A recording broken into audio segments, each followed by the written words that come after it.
first, I'd like our guests to intro themselves a little, but Elizabeth, when you and I were talking in advance of this session, you said, busy hands, calm mind, and I know that you are not only Lego obsessed, but you were an advisor to the Lego Venture Fund overseas, which seems like the coolest job you could possibly have. And you've got 3 Lego obsessed kids. And to prove that to us, you brought Exhibit A with you today, right? True. Nearly 10-year-old Lego champ, my son Matthew. Sorry? Yeah. Can we get more volume? Volume up, volume down. Volume up. That's never been asked of me before. But yes, little did I know, I was a second child. My sister was 8 years older, so I always got what we call at home the bone pile of Legos, like just the pieces, the dregs. I didn't know Legos ever came in kit form until my son Matthew became very obsessed and was doing crazy sets as a 4-year-old. And then at the start of the pandemic, that's when I did my very first, very own Lego set. So it's actually been a relatively new hobby, and I've done nearly every set in that store, it seems. Well, I also know this is Matthew's first trip to New York, and you can play with this while we're doing this, but it's kind of a classic New York Lego. And you're welcome to open it now and play with it I while feel like we're doing I it, must. or Matthew can. I feel like I must, you know. but I don't think I will do the whole build here in front of you. Okay. That's pressure's on. But just to see what. All right. So while you're opening. Oh, how sweet. While you're opening your gift. We might not have time to see the real version while we're here, so thank you. That is so sweet. Welcome to the Venture Thank Capital you. Center of America, by the way. I love it. Yeah. Oh, thank you. Yeah, you're welcome. Our pleasure. So, all right, a little bit about your, let me talk a little bit with Aaron, and then we'll get back to your background a bit. Aaron, you graduated from college in 2004, and we were just talking about this. I had not realized that you were only 10 years out of college when you decided to start 645 Ventures, and you graduated from Morehouse Computer Science, and you worked at Goldman, and you did like computer architectural stuff for complicated trading on Wall Street, so like kind of nerdy. No offense intended. It's okay. My dear friend. It's all right. And you were building community at Cornell. And actually the first deal that I didn't remember that you and I had worked on together was while you were an associate at DFJ Gotham. How many people have been in New York Venture long enough to have done deals with DFJ Gotham? Just like 6 of us or something? Yeah, I know you have. Okay. Wow. So we sold a company called Pivot. That was my second M&A deal for that same CEO. Yeah. And we recently did our third, and you were the lead associate on that exit for that. I mean, lead is an overstatement. But yeah, according to your 2020 bio, which I dug out for this session, looking back at the research.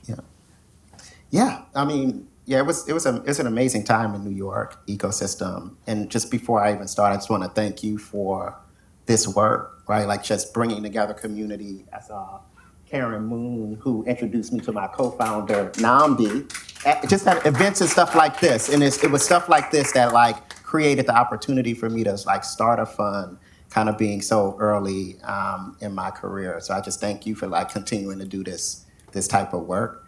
But yeah, I think what motivated me and Namdi to start a fund, I guess so early in our career, was a structural change that we were seeing in the industry. So we thought there needed to be a new type of fund that did things a little differently than what we saw, even what I saw at DFJ. And so we saw an opportunity to build a seed fund that can be a lot more hands-on with founders, smaller portfolio from a portfolio construction standpoint, and then to use software as a core part of the competitive advantage. And so we had so much conviction in that, we said, why do this anywhere but for ourselves? And so we kind of gave it a shot. And yeah, over the last 10 years, we've been building and scaling the firm. And that firm now has raised how many funds? So we've raised 5 funds, so 4 core funds, and then one, what we call a select fund. So the select fund is an opportunity fund where 80% of the deals from that fund are backing our best performing companies. We call it like our greatest hits album. And then we can do 20% new deals, so categories we're following that we think we may have missed at the seed or Series A. We can kind of come in to a later stage round. And more than $500 million under management. From $555 million. 555 on a dollars in basis, but way more than that on a total value basis. Yeah, totally. Which is awesome. Yeah. Okay, well we're gonna talk a little bit more about that. I want to talk to Elizabeth a little bit about Scribble Ventures and also about the eights. And I'll tell you what I mean by the eights.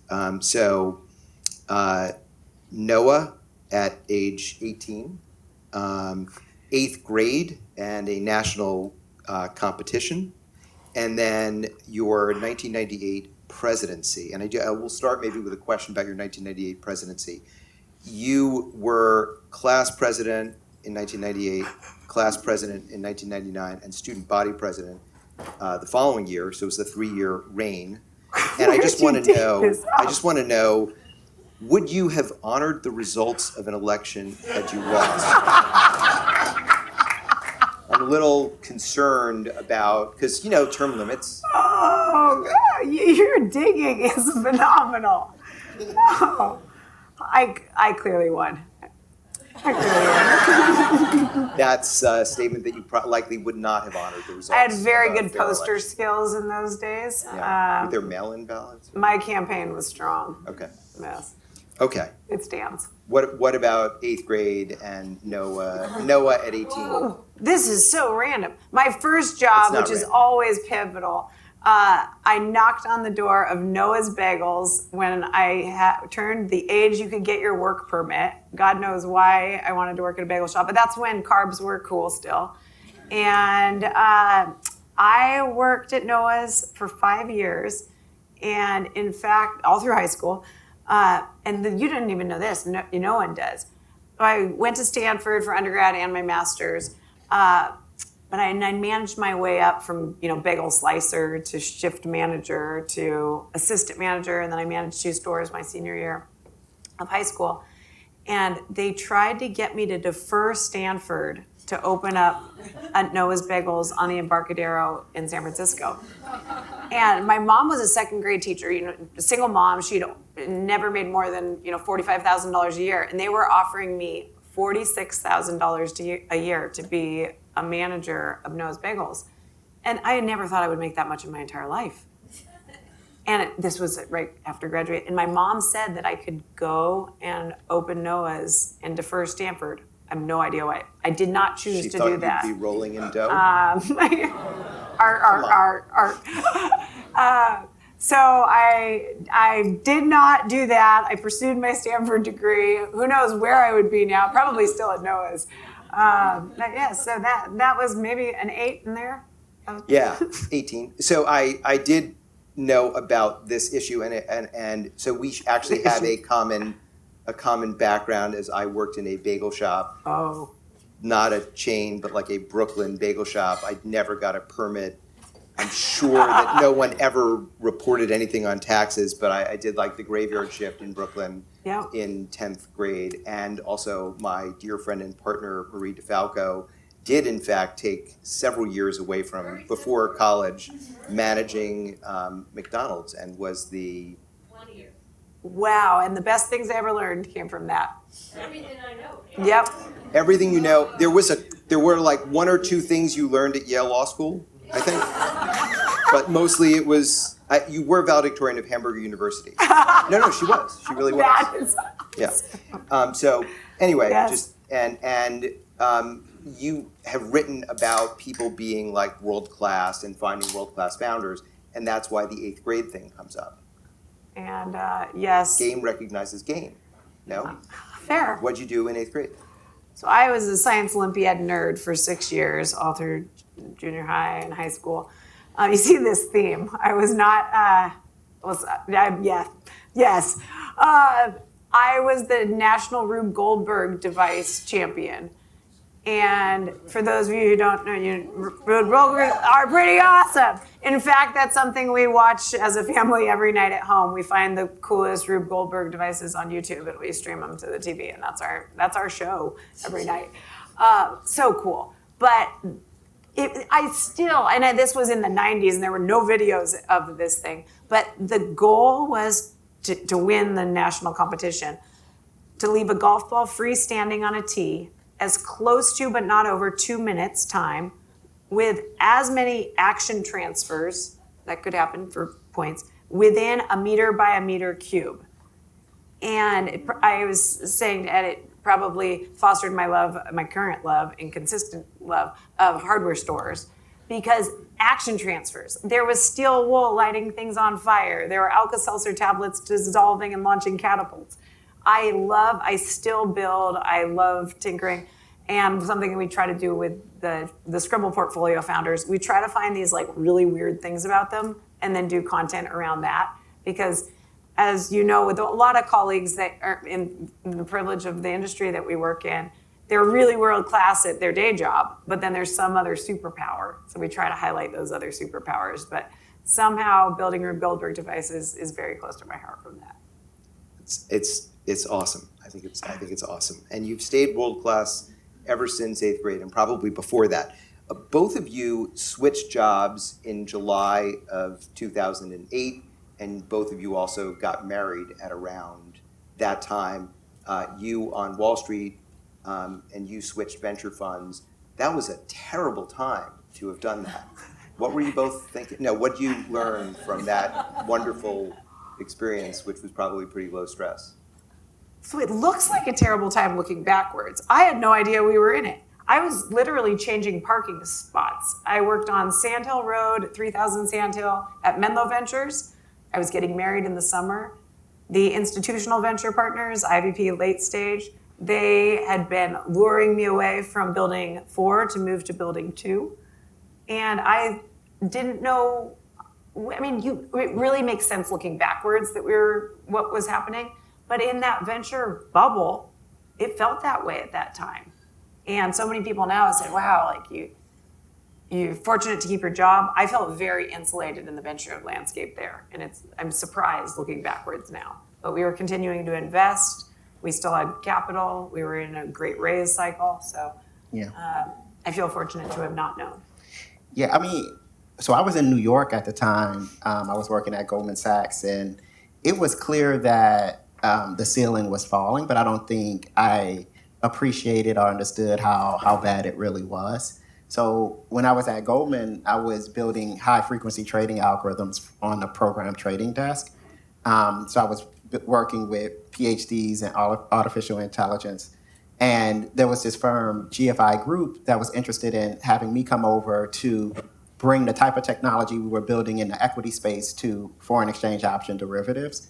So at the time, these derivatives were traded by voice, not like AI voice, like pick up the phone and call another bank and structure an exotic option type voice, not a voice command.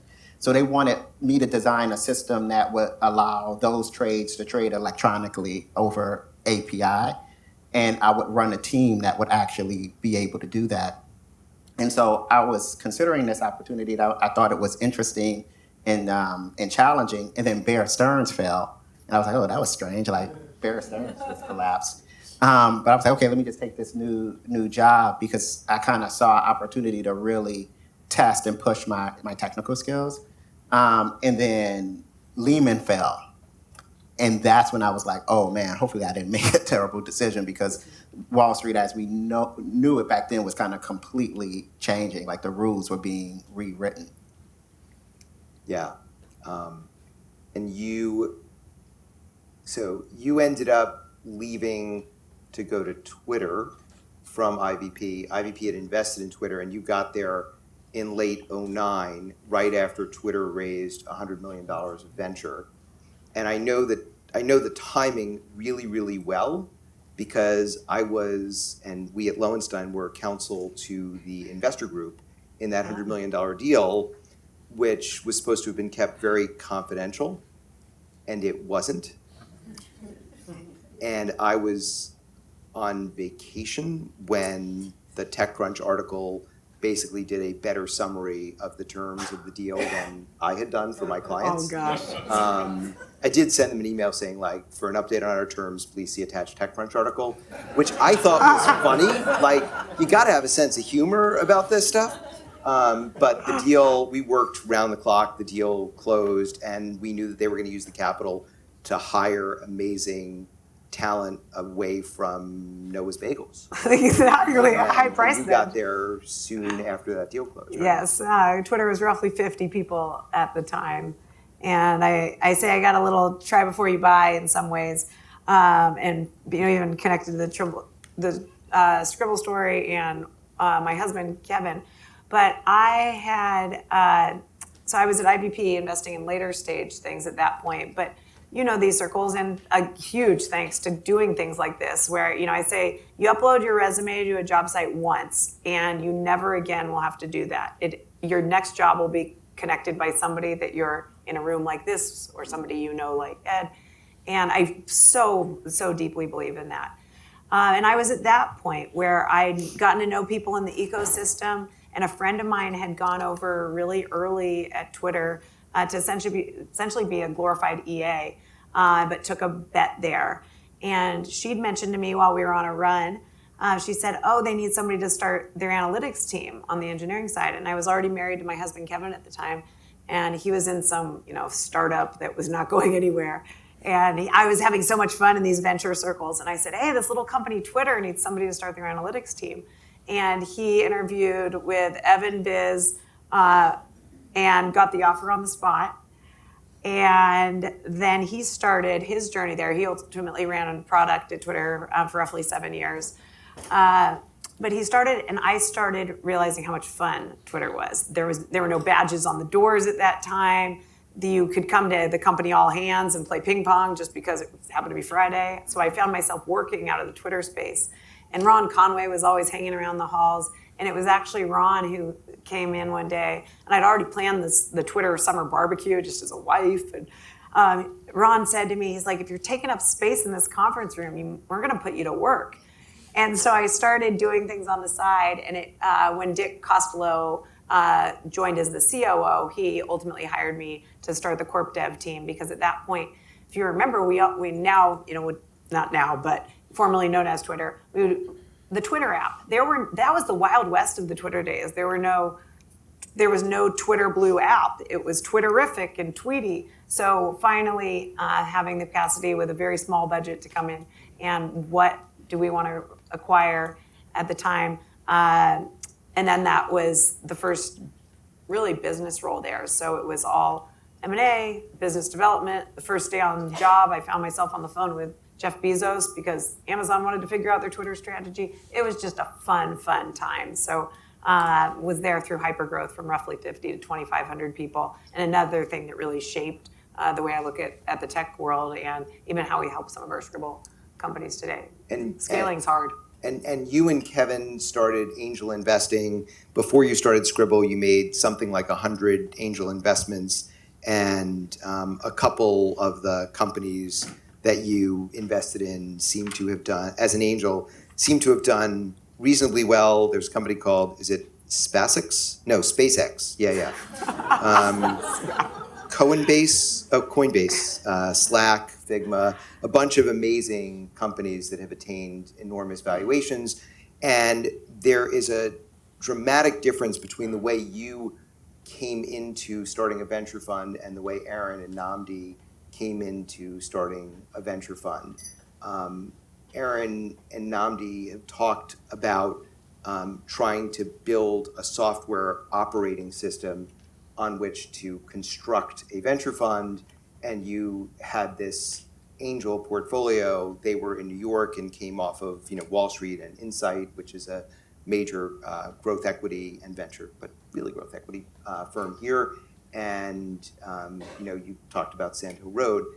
To what extent should we? And I want to ask you a little bit about this, and then I want to talk to Aaron about the rigor and the engineering focus on building a venture firm.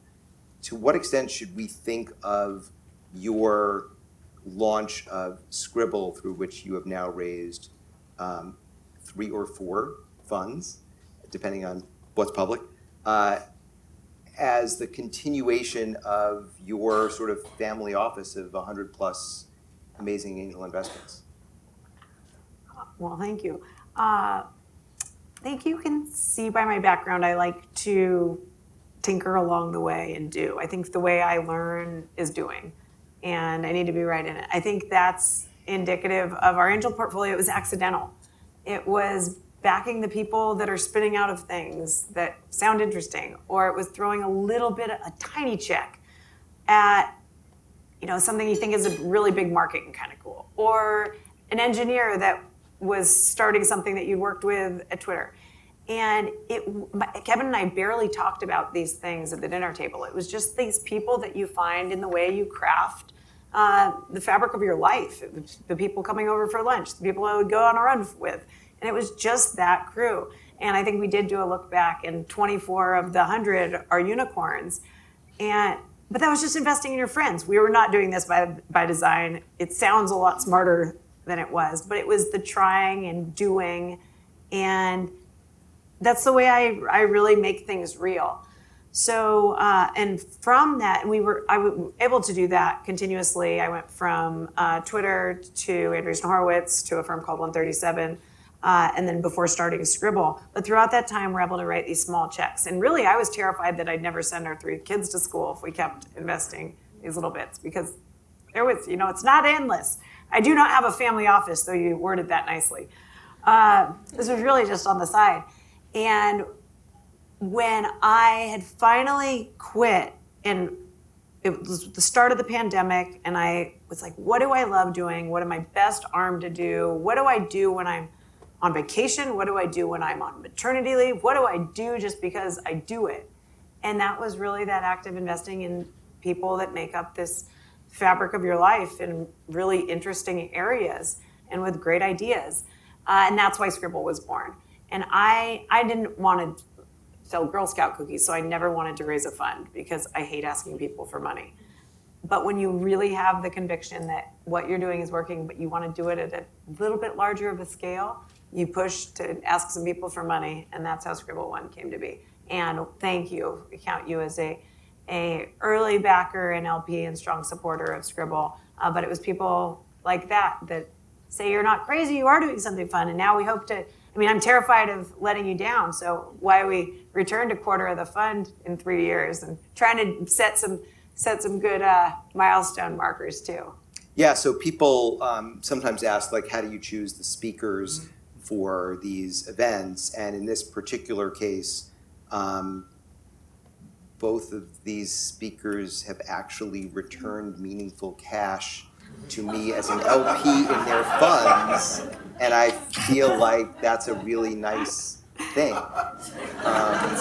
Scratching our backs. Don't stop. Yeah. So, among other reasons, it helps to have incredibly high-performing people, and if you're actually invested in the funds, you get all the reports, and you're like, wow, that's really amazing. And venture is so opaque as an asset class that people don't realize how many multiples of the money we gave these folks as very small LPs, they've returned. And then you start regretting, I wish I'd given more. But you have a chance. Scribble 3 is open. You're not really allowed to do that. No, I'm not. But I can. Yeah. You have a chance because Scribble 3 is open. So at any rate, joke. That was joke. Yeah, underscore. Share of our investment management group. Sorry, Marie. Thank you. So Aaron, when you hear Elizabeth say it was just investing in friends, Yeah. that is how Silicon Valley, before San Francisco was the epicenter, um, had worked for so many years. And had we not known, we would have guessed where your degrees were from just based on that, right? Because that's the way that works. And one of the things that you have talked about and that Nnamdi has talked about doing is trying to augment the inherent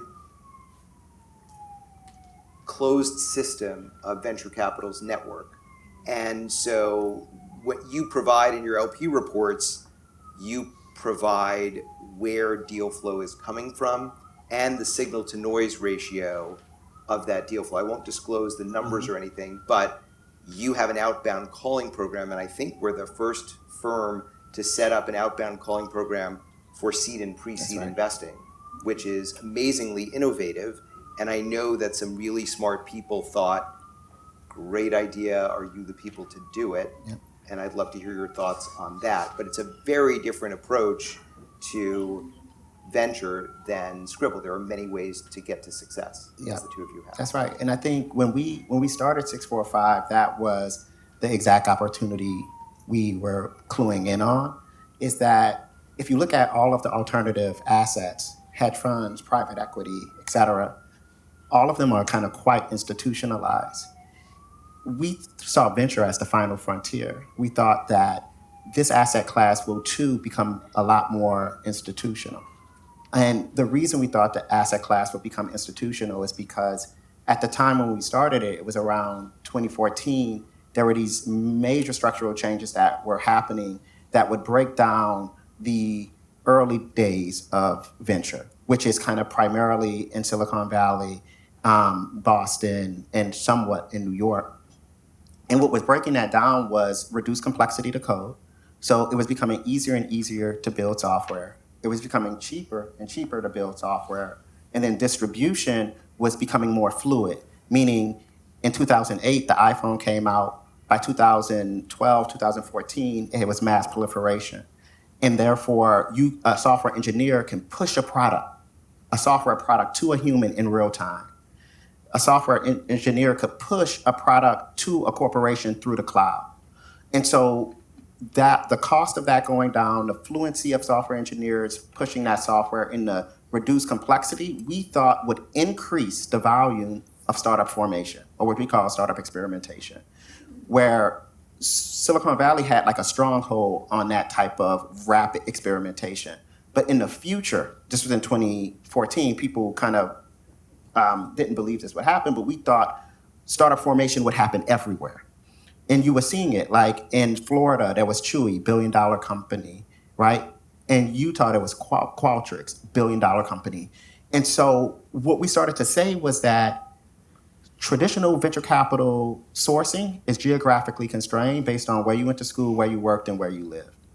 But in the future, if you want to be able to have greater access, you have to have greater visibility. And so at the same time that these structural changes were happening, you started to see a mass amount of data on pre-Series A companies proliferate on the internet. And so web traffic, you could get it from something called Alexa web traffic. App Store downloads, you could get it from App Figures and App Annie. Crunchbase was starting to grow its data set. So there was multiple data sets over the internet that had access to information on rapidly growing companies that had not reached Series A. And so we thought that you could augment the traditional networks, right? You can augment Harvard and Goldman and Stanford with a software platform that would allow you to see opportunities outside of your network. And that is called what we call information arbitrage. Can you get in front of the information faster than anyone else? And then after you get in front of the information faster than anyone else, it flips to exactly what you're doing. So when I came from my office, we had the Causley team working out of the office. We're working hands-on with them to build new products that never existed before.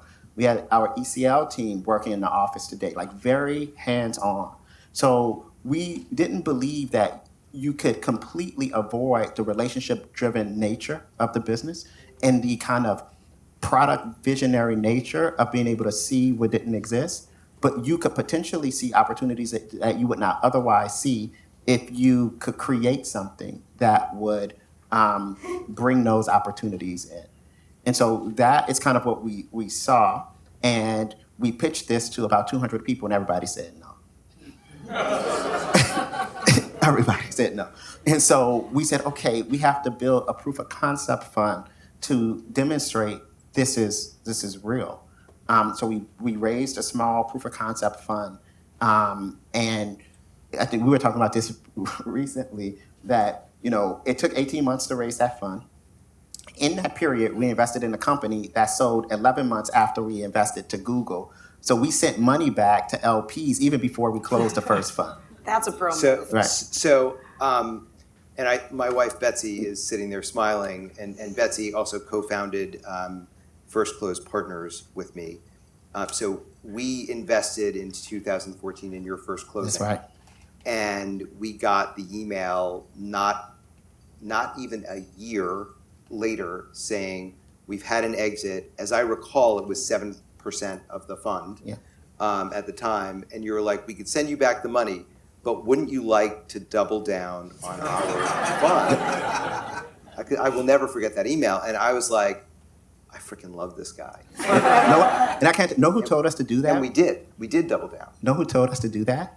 Robert Smith. We sat down with Robert Smith. Do you want to explain to the few people who don't know who Robert Smith is, but that's a big deal, yeah. Yeah, so Robert Smith started a fund called Vista Equity. It's pretty much a growth equity buyout firm. It's probably one of the best growth equity and buyout firms of this generation. African-American kind of leader. And so we were sitting down with Robert trying to figure out, like, how do you actually raise institutional capital? And he was like, you're returning capital. Tell all of your existing investors to just put money back into your fund. Yeah, that may be why he's so rich. So, by the way, that's like a good hack for those of you raising first-time funds. Return capital immediately and then ask for it. Yeah. It's not tax efficient, but if you have the chance, it's recommended. Yeah. So Fund 1 was $7 million and change, and Fund 2 was $40 million. Yeah. And you went out and hired actual engineers to sling code, Yeah. Day one. which seems silly, no? Not to me. That's our EP. So from an organizational design standpoint, when we were creating this firm, we said we're going to create something new and different. And so the first hire we ever made, even before we even did the first close for Fund 1, we brought on engineers. I'm an engineer, and we started to build Voyager. It didn't even have a name at the time, but it was like this software platform. We called it Bringing the Aces to the Top of the Deck. Meaning, if you have any set of companies, we would have software, the algorithm go and gather information on those companies on a daily basis and continuously resort that list. And so we built in the firm an engineering team that worked collaboratively with the investment and research team. And I borrowed that from Goldman Sachs. So when I was at Goldman, our engineering team was structured differently than the other engineering teams on Wall Street. So they had us sitting on the trading desk, side by side with the traders. And we would innovate and come up with product ideas that other firms didn't, just because of the proximity of the engineers and the traders, business people. So when we built 645, we borrowed that. And so we have always, from day one, had engineers working in tandem with our investment and research team, constantly building new products. That's going to support our portfolio, and that's going to support our investment and research team. And you talked about using the data that you gathered to execute on this, like there's this overlooked stuff and it's being more spread out. It's not like there's this one nerve center here and another here and another here and then we're done. You mentioned the Qualtrics deal. So we were investor counsel on that deal in Utah, and not too far off in time, we were investor counsel to a different investor group for a company called Domo, also in Utah. And I was like, we're getting these deals from investors all over the place that are really high-end investors in Utah. There's something different afoot. And when you think about the Scribble portfolio, you raised, so Fund 1 was a great size first-time fund, Fund 2 was bigger, and you shrunk the number of companies from Fund 1 to Fund 2, which I'm going to want to talk about. How do you think about the geography and I mean, you talked about your career, your husband also has an incredible career, and the networks that you have, you kind of could just sit back and like let it come to you, no? No, I'm terrified of that. I feel like I'm always missing the next amazing thing. Why do I work so hard? You know what you're missing by being here right now? Sorry. There's a lot of greatness in this room. People, they say, it always looks different when you're looking from afar. I work so hard on that, and for our founders to dig the best ones. I think also starting at the start of the pandemic, my entire fundraise was on Zoom. And the summer of Zoom first style, that was like, people didn't even know, they were still saying we might go back to the office in a few weeks. And it was hard. Scribble 1 was a $50 million fund. Scribble 2 was a $55 million core fund, a small, what we call our breakout fund, also modeled after what the angel portfolio, what we've been able to do. But I think it really reduced the barrier on interesting companies, and great founders can come from anywhere. And when you are accustomed to both pitching on Zoom, getting to know investor groups on Zoom, how do you break down those walls via a digital format to get to know founders and invest in the best companies? But it means we take a geo-agnostic approach. I joke that if you look at our investments, they cluster around the large airport hubs, but I think that's because it's kind of like where people end up living. But we have a few LATAM investments. We have an investment in Norway. So I think great founders can come from anywhere. It's the vast, deep, and broad networks that pull those founders in, but I'm hunting day to day too. Awesome. And one of the things that made me very happy soon after you raised Fund 1, so, Aaron, you talked about using software to enhance your opportunity set because you're sifting through all this data. Sitting inside a law firm doing venture deals, it felt like we, a few of us personally had to start investing. This is many years ago because we saw the data, right? So I'm counsel to a founder. We're getting 7 or 8 term sheets, one of which is from your old firm, Andreessen. And I've got all of this inbound from different venture funds saying, you guys are representing this company. Can you help us get an allocation in the deal? And winning deals is a big deal. And as they're doing the allocation, they've got all these very highly branded, well-established funds and you. And I said, not saying you shouldn't, in fact, very fond of them, but why is Scribble on this list and why are these other funds not? And I got a whole recitation of the backgrounds and the reference calls that they had made on founders that you and Kevin had helped. And they were like, we don't really care that the check size is smaller than some of the others. Like, this is who we desperately want in the deal, and we'll rejigger things to make sure they're in, which was, you're sitting at the center of a lot of data. We don't have software necessarily. I mean, now there's a lot more, but it's really great to see it from those kinds of angles and to see that value add. Isn't it hard as you scale? The two of you are involved in so many portfolio companies. How are you going to continue to make founders happy? It's a great question. Both of you, and you recently shared that story. I'd never heard that before. And it means a lot. And I think that's why we wake up and do this job and work so hard. But our founders were always telling us, despite check size, you're the most helpful on the cap table. And this was starting with $5,000 individual checks, and then maybe 10,000. And you're still being told that. And then with Scribble One, we wanted to play this collaborative size role. I think one of the big holes I saw in venture was seed funds were raising larger and larger funds. I think if you are a $500 million seed fund, it is much harder to do the craft of this job and what makes it magical at this when you're smaller. So it was breaking. I think that was totally breaking. And why Scribble was 50 and why Scribble 2 was 55 and why our plan for Scribble 3 is target of 60. Really love this collaborative ability. So collaborative size we targeted for Scribble 1, we said that was 250K to 500K.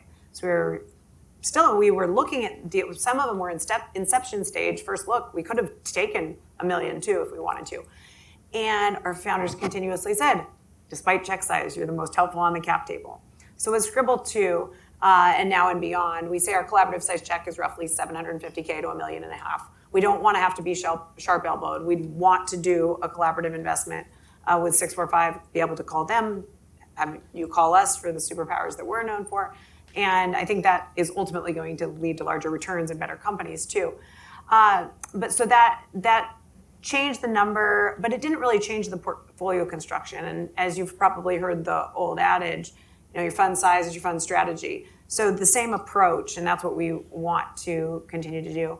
But one of the ways, how do we scale our help and our talent? Because yes, there's a lot of companies and a lot of mouths to feed, you could say. One of the things that we didn't even think was that innovative, and we've gotten so much great feedback from.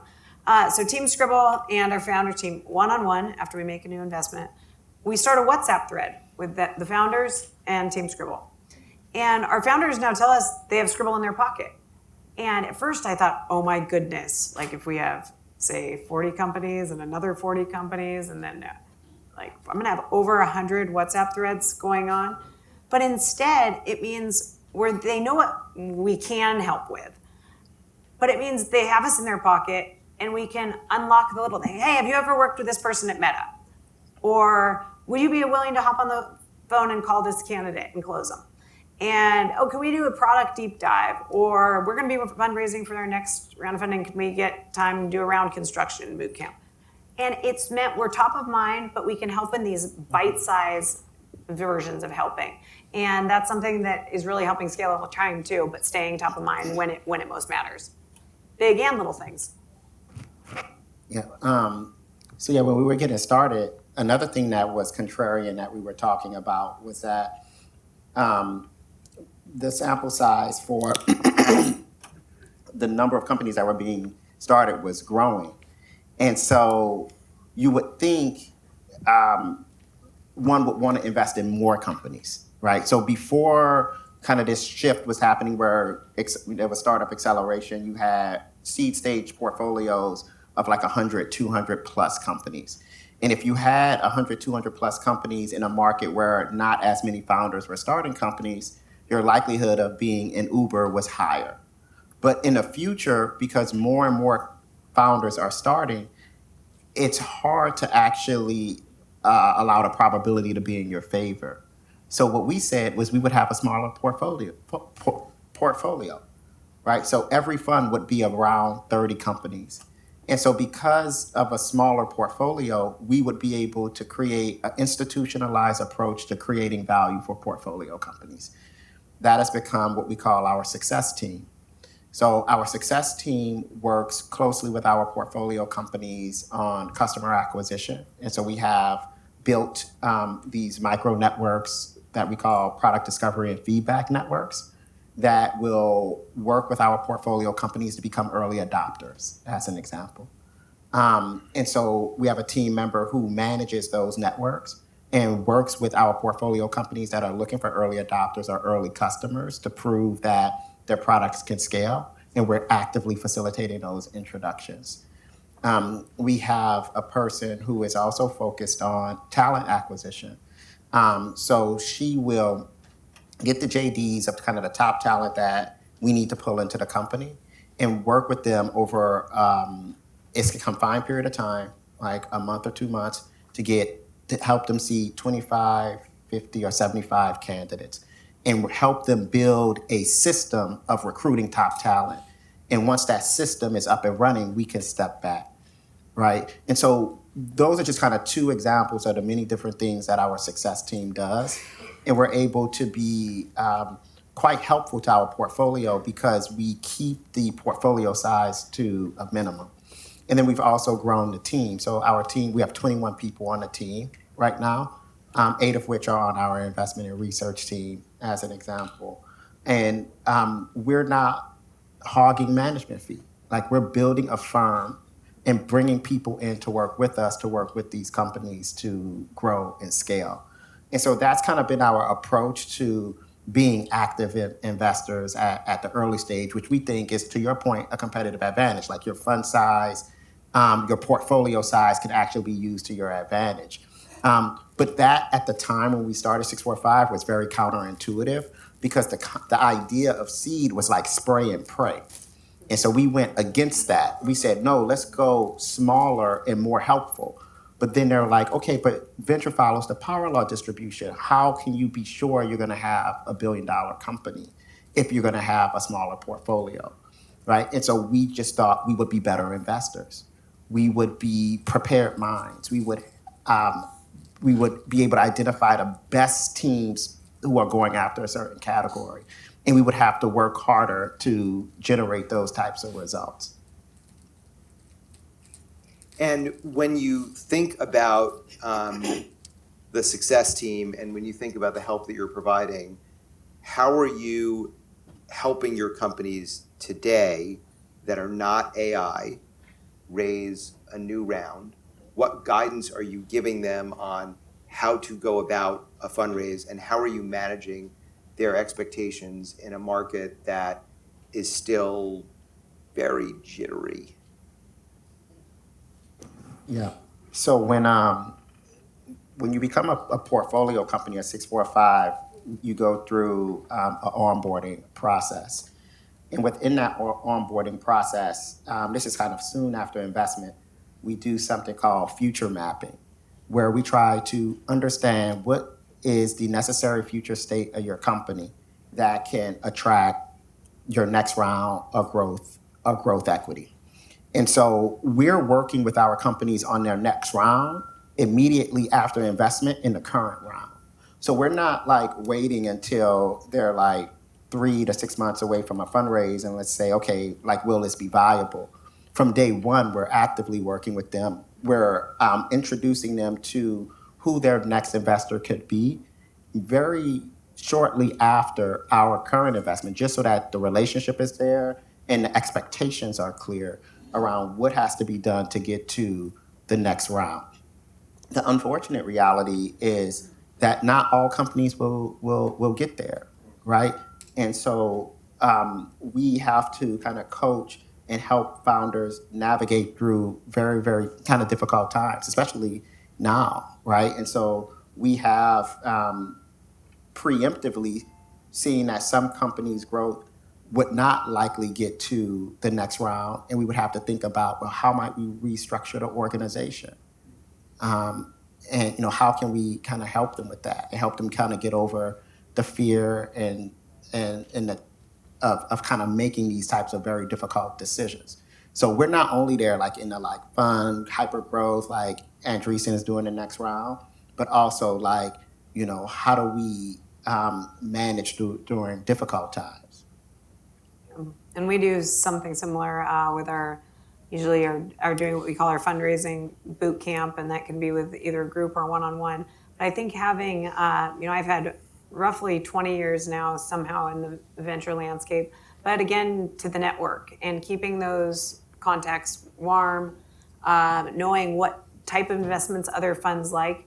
There's always an investor for a certain type, and knowing in a very bespoke way, and that's what we try to do. So we're a mighty mini team of 6 of us, but we try to do that as a team. And I think we all have diverse networks in the other venture firm community as well, and we offer up one-on-one intros as well.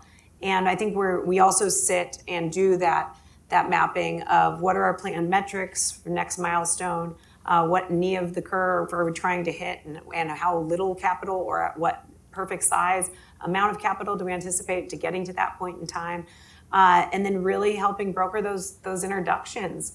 And that's something that we spend a lot of time, but I think it's growing that network as well. And what happens when someone has gotten through your own respective funnels? What's it like for them to go to the partner pitch meeting once you're ready to, green light them, and give us a sense of like what that experience looks like? Is the deal lead on your team coaching them and prepping them for that meeting, and what does that meeting look like? For when you're in your next round of fundraising? When you're at the end of, let's say you are the firm and you are considering your first check into this company, what does it look like as that company is now confronting your investment committee or your partner pitch meeting? Yes. So when you come into Scribble, like, we can do things very quickly, and we also try to have a prepared mind around areas we want to be smart, and those are the ones we're actively hunting on.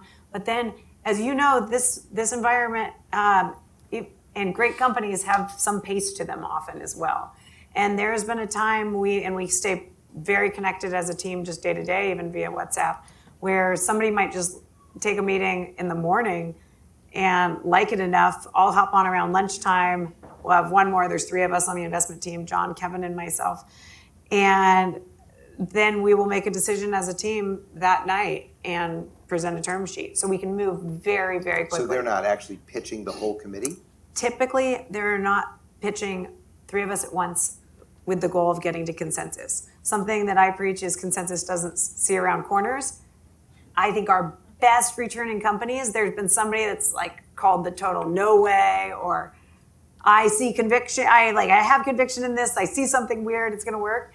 And so we like when we spar. So we come together as a team, we have a team meeting, we spar on the idea, we say, these are the questions you need to go ask, go figure out. Oh, we've built out this broad network called the Scribble network of more than 200 operators who go call these people, let's go find out fast. But then if somebody has conviction to do that after having answered those questions, we can make the investment. And we do not have to have a consensus. And I think when we've done the post-mortem, retrospective on the portfolio and even our angel portfolio, when there was some sparring and some dissent, those are our highest returning companies. Yep, our approach is... we did not look smart about whatnot when we made the investment in whatnot. Like Pop Shop was hot, but there were things like that where it took somebody saying, that's weird, but those are the ones that turned out to be the breakouts. Yeah, it's very, very similar for us. So we have a conviction-based model, not consensus, and founders do not have to pitch the entire investment committee. If you're a founder, you're usually talking to the person in the firm who is the most knowledgeable of your category, no matter whether they're an associate or a partner. And that is your advocate. And because they have studied the category. And they will also be sharing with you the companies that they've seen in the space, like the industry experts that have shared insights with them about where the market is going. So in the early conversation, you're kind of engaging with someone who has conviction about the category that you're in and kind of have reason to believe that a company could be massive. That person will either immediately let you know that this might not be a fit for our group, or that they'll take the opportunity to our investment committee. When that person brings the investment opportunity, they kind of go through all of the details about the team, the market, all of the competitors, and why this could be a massive opportunity. And what we will do is debate and come up with what we call need to believe questions. What do you need to believe to imagine that the future looks differently? We have this concept called purity of motivation. So purity of motivation is around it's really the intangibles about the founder and why they have the ability and conviction in this category to do it when everybody tells them no. And so we're having these conversations about the market and the founders. And usually when the person who's pitching the opportunity leaves the meeting, they have a list of questions. They usually will go back to the founder with those questions and then come back to committee. And through that cycle, they have either gained more conviction to pound the table, or they say, we don't know if this is the right time for us to invest because they can't get over certain things. We try not to ever pass. So I think pass is a state of venture capital that exists because constraints, right? So we'll see, most venture capitalists will see thousands of companies in a single year, and therefore you have to say yes or no because, you just don't have time to stay on top of everything. But for us, because our software is constantly tracking the people and the companies, we might say, hey, we're unsure whether or not the behavioral change is going to happen in this market. And because we're not sure about that, we're not going to be able to have enough conviction to do it. But if you start to see those trends, we may come back and we can do your next round. And by the way, we'll introduce you to 3 customers who might be able to help you get closer to that. And so we can come back in the future and invest even on something that we kind of said no to, because the software is also constantly resurfacing ideas and opportunities that we've seen in the past and helps us to kind of reevaluate our thinking. Because oftentimes we found that founders can see a future that most people can't. And we're not immune to that. So we're just kind of constantly trying to see what future unfolds and which companies are responsible for bringing that future into existence. The one thing I would note on that, and not to take for granted, and especially to founders in the room too, but is that, and I call that guttural desire to build this company, and why you, why this, and why now. And it was actually something I learned from Mark Andreessen in the early days of Andreessen, we go into the pitch meeting, and you get these 2 nervous founders up at this huge, beautiful conference room table, and they would plug in, and they so prepared this rehearsed deck. They go to their first slide, and they would say, we're here to do, and Mark would say, whoa, wait, like, tell me about you. Like, where'd you grow up? What did your parents do? And it was neat trying just from this I was a little peon, I had one of the back seats at that point, but seeing the decision-making process between that story of derailing the founder, getting their real story of like, why are you here? Why do you need to make this company exist? And then the decision at the very end, it was really neat to see the connection between those two versus the investments that you would ultimately pass on because that wasn't there. And I want to pause on both the purity of motivation, which I think you embody in particular with your first fundraise, and the standard sandhill of who are you, what'd your parents do, which may be a great way of starting a conversation, may also be part of why we have some structural problems in venture that continue to plague us. And I'm not ascribing ill intent or anything to whatever was done at A16Z. But 8 years ago, in 2016, Richard Kirby, who's a co-founder of Equal Ventures, did this article called Where Did You Go to School? And he used a data set, and that data set was 1,600 venture investors. And he found that more than 50% of them had degrees from Harvard or Stanford. And I have nothing against those, I don't have much against those 2 schools. But it's crazy to outsource venture decisions to the admissions offices of Harvard and Stanford. So we saw it the opposite way, though. So in that data set, Morehouse is the only HBCU that has multiple folks on the list. You are one of them, and there are 4 others. Howard, a very well-known and respected HBCU, appears on the list 11 times, but only as a first or last name, not as a school that a VC went to. And when he repeated this analysis and published an article in 2018, Morehouse is the only HBCU. There's no Spelman, there's no Fisk, where I am a proud trustee. There's no, there's no FAMU. There's no, they're not there. It's the same 5 of you from Morehouse. Now, 4 of the 5 of you have since switched firms. Sorry, 3 of the 5 of you have since switched firms. You started your own firm. 3 of the 5 have started their own firms.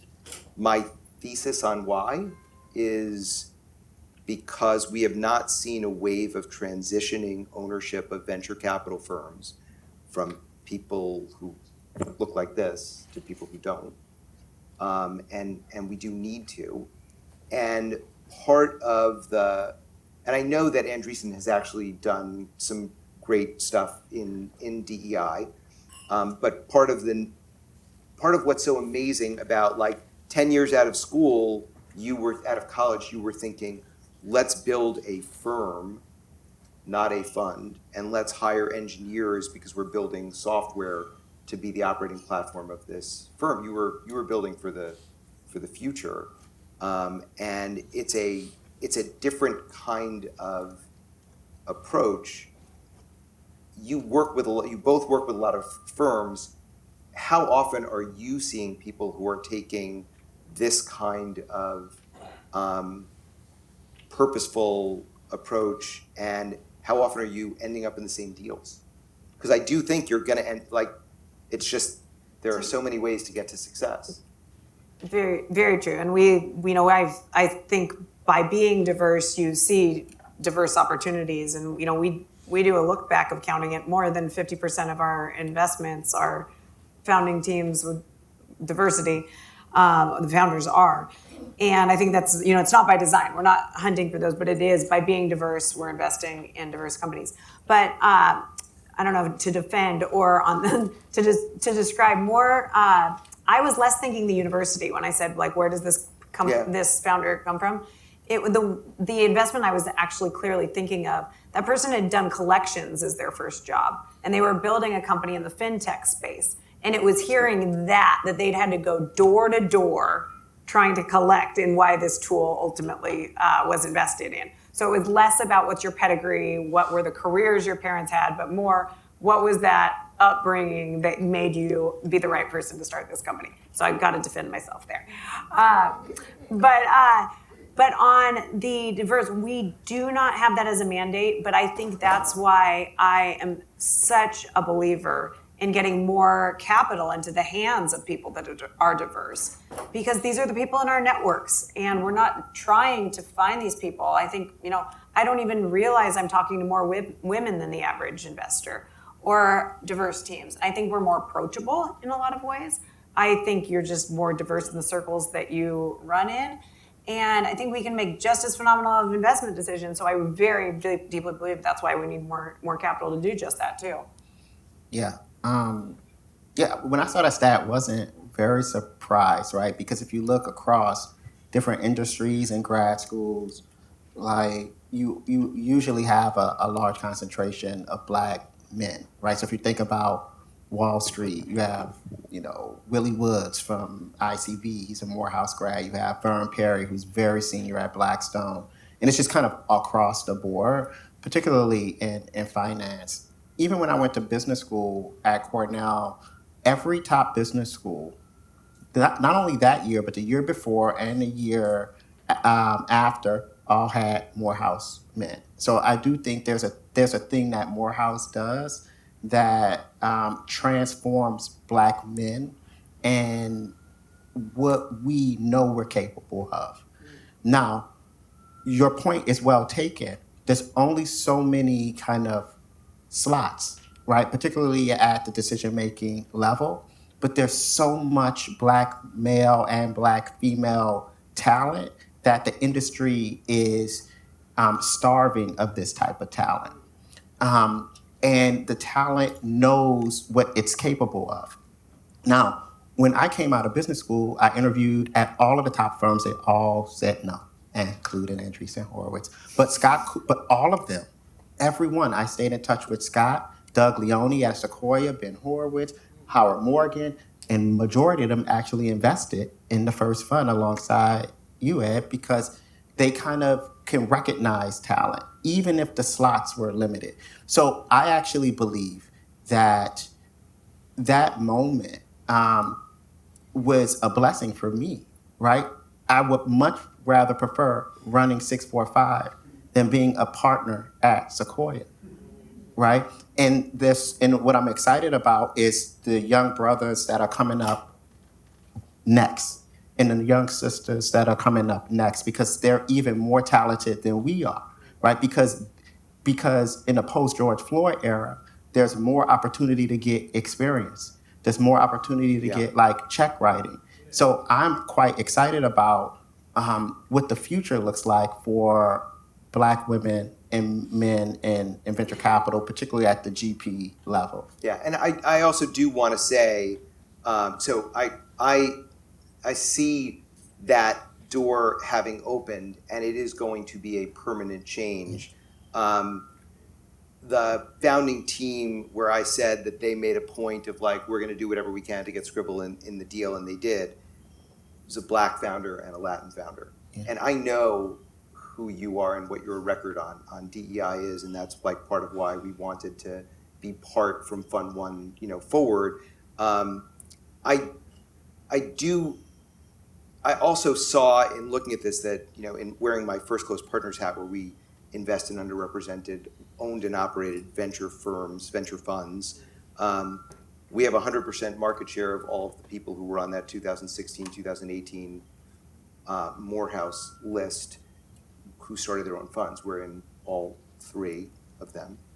And I think we have 100% market share in people who won Rube Goldberg national competitions in middle school. And I do feel like if there are other Morehouse grads who've started venture funds and other Rube Goldberg national champions, we should see them, because clearly that's our thing, right? Yeah. AI, quickly before you. I'm sorry, I gotta say something. Yeah. And I just also want to acknowledge you and Betsy for the work that you guys do with First Close, right? Definitely. Because who's going to be the first person to say yes, right? And a lot of Black managers have a hard time finding that first yes. You guys were one of our first yeses, which is also reassuring that we should be doing this, especially when you're being told no all the time, right? Like when you're kind of just getting started. And you all have backed a number of the up-and-coming managers, and we just need more people like you guys in the market saying that these women or these, young African-American men should be backed. And it just means a lot to me and my team and all of our peers who are out here doing it, to have people like you in our corner, because it's not a lot. You were such a freaking easy yes, man.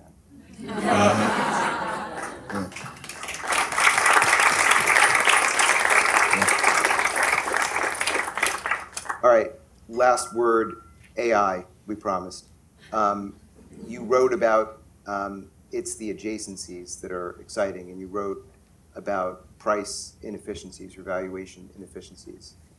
Can you give us a 90-second soundbite on it before you hobble off to your next thing? Oh, on AI. Oh, that 90 seconds on AI. Yeah. Oh, Ed. Aaron, do you want to take that one? The adjacencies. I know we've been investing in AI before AI was cool. We were all calling it something differently then. I think there are inefficiencies that clearly need to be solved in weird parts of different markets. And AI is doing that. It's able to. It's finding those nuggets that we get excited about. But I think this is so much less the AI wave that we're going through. And I joke, getting back to 2008, because we can't miss that.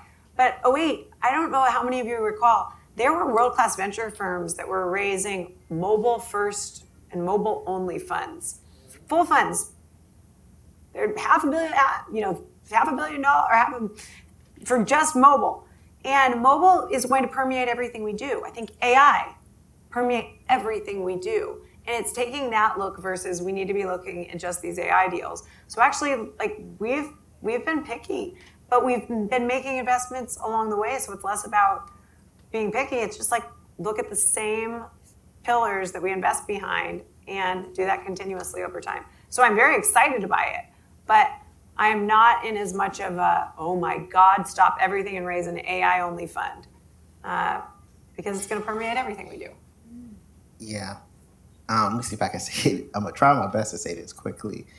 So Founder Collective did a study. Hopefully I get this right.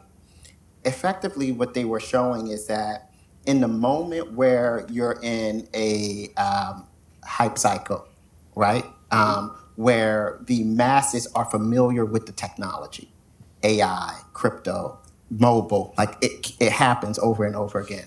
The moment that it is like that broadcast, the billion-dollar companies have usually been formed already. Like, so what we want to do as investors is understand what the next massive cycle is, because a lot of the entry prices in the hype cycle they're exaggerated, and in fact, many of the massive companies have already been started.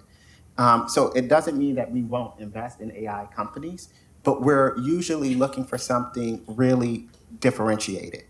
Now, I have a view on AI that might be different than some folks, which is I believe large incumbents are advantaged in this technology cycle.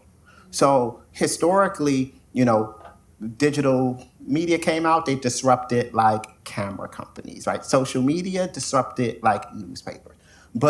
And like everyone knows the age-old story that technology can. I'm sorry. Hold on. Yeah. Oh, I'm not going to. Keep You going. got- Keep you going. gotta go. I don't. So Do I'm. you need a hand? No, I don't need a hand. But the only reason I am dashing, I'm taking first time my son's been to New York, and we are going to see our first ever Broadway show, and curtain is in 10 minutes. So we're gonna dash. Got it? But I would love to follow up with each and every one of you. And thank you for having me, and I'm thank gonna you for help doing you. this. No, I don't need. You keep talking. No, this. You keep talking. Getting this out of your Oh way. yes, I'm building. Yes. Don't tell. He just found out this is what we're doing next. All right. We got you. Thank you. Yeah. Okay, you keep talking. You have a good, Okay. you have a good riff going. Thank All you. Don't watch me hobble out. 60 completed ultra marathons. More than 60. There you go. Yeah. Thank you.